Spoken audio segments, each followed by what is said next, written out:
Welcome back to Investing Talk Podcast. Today, we're looking at some significant happenings at Channel Therapeutics, CHRO. You send over a stack of info, and it really points to a major turning point for them. Our goal here is to unpack what this all means for you. That's right. We've got a due diligence report from early 2025, an analysis dated mid-April 2025, and news of a pretty big announcement, all focused on Channel Therapeutics. Things seem to have been moving quickly. Okay, let's start at the beginning then. The early 2025 report. It paints a picture of Channel Therapeutics as, a typical clinical stage biotech. Zero revenue for years, including 2024. That's the picture, yes. They were deeply focused on developing novel non-opioid therapeutics, specifically targeting the Nav1.7 sodium ion channel for pain management. Ah, the non-opioid angle. That was seen as a key potential advantage, wasn't it? Addressing a big need. A huge need. The idea was to block that specific pain pathway, the Nav1.7 channel, without the issues tied to opioids. But financially, Yeah. the picture wasn't quite so rosy. Negative cash flow. Negative cash flow. And also a negative debt-to-equity ratio. That reflects negative shareholder equity. Meaning liabilities exceeded assets, not a strong financial base. Not at all. And the analysis from April 17th just reinforced that pre-revenue status. They were, heavily reliant on equity financing, selling stock to keep the lights on and the research going. Makes sense. And their main programs then were CC8-4-CYC4 for neuropathic pain and eye pain. Correct. Both programs centered on that proprietary molecule, CC8464. That was their main pipeline focus. The stock had seen some volatility since the IPO, which isn't unusual for biotech, but there was some recent positive momentum maybe tied to clinical updates. Possibly. The April analysis did point that out, along with noting strengths like the focused pipeline, tackling unmet needs, and an experienced leadership team. But it also flagged the risks, right? Clinical stage means uncertainty, and the stock price swings. Absolutely. Standard risks for a company at that stage. But then on that same day, April 17th, 2025, bang, a huge announcement dropped. The merger. This is where the story really shifts gears. Completely. A definitive merger agreement announced with subsidiaries of Ligand Pharmaceuticals, Pelthos Therapeutics, and LNHC. So Channel Therapeutics is effectively merging into these Ligand entities. That's the structure. And the combined company will be renamed Pelthos Therapeutics. It's set to trade under a new ticker, PTHS, once the deal closes, which they expect sometime this summer. And there's money coming in too. Yes, a crucial piece. A $50 million equity investment from strategic investors and from Ligand itself. A necessary capital infusion. Okay, so new name, new ticker, fresh capital. But what's the immediate focus for this new Pelthos Therapeutics? Is it still that Navi 1.7 pain research? Well, this is the interesting pivot. The immediate focus is actually the commercial launch of a product called ZALSUVMI. ZLSUVMI, I remember reading about that. It's already FDA approved. It is. It's an FDA-approved topical gel, a treatment for molluscum contagiosum, and it's significant because it was the first FDA-approved prescription treatment for this condition that people can actually use at home. Wow, okay.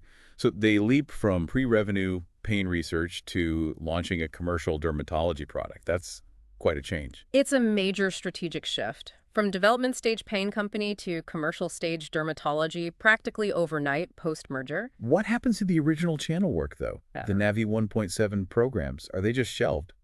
That's a key question. According to the announcement, Channel's existing Navi 1.7 pain programs will be retained within the new structure. They're not disappearing. Okay, so they're holding on to that potential future value.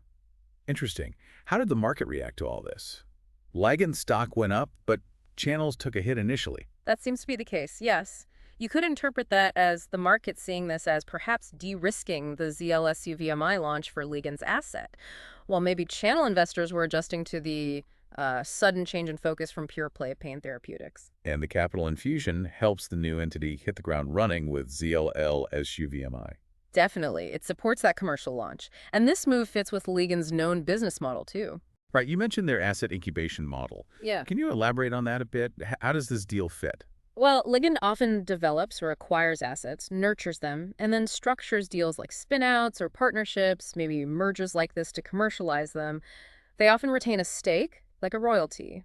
Here, they get Pelthos Therapeutics set up to launch ZLSUVMI, backed by new investment, and Ligand keeps a royalty on ZLSUVMI sales, so they benefit from the upside without handling the full day-to-day commercial operations. Got it. And ZLSUVMI itself It addresses a real gap in the market, molluscum contagiosum.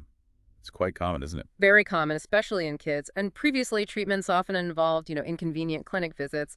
Having an effective FDA-approved home-use prescription gel is a big deal for patients and doctors. So the immediate future is dermatology, launching ZLSU-VMI.